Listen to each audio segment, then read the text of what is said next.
Nagbabala ang Iran ng matinding paghihiganti kasunod ng pagkasawi ng kanilang National Security Chief na si Ali Larijani sa isang airstrike ng Israel.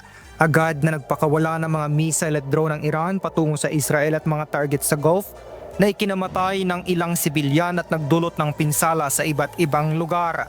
Sa kabila ng pagkawala ng isa sa pinakamahalagang pinuno ng bansa, tiniyak ng Iran na hindi maapektuhan ang kanilang pamahalaan. Ayon sa Foreign Minister ng Iran, nananatiling matatag ang political at military structure ng bansa at hindi nakasalalay sa isang individual ang operasyon nito. Idiniin nito na kahit ang pagkamatay ng kanilang supreme leader noong nakaraang mga linggo ay hindi nakapagpabagsak sa sistema ng pamahalaan. Samantala, libo-libong Iranian naman ang dumagsa sa mga lansangan ng Tehran para magdalamhati sa pagkasawi ng kanilang mga leader.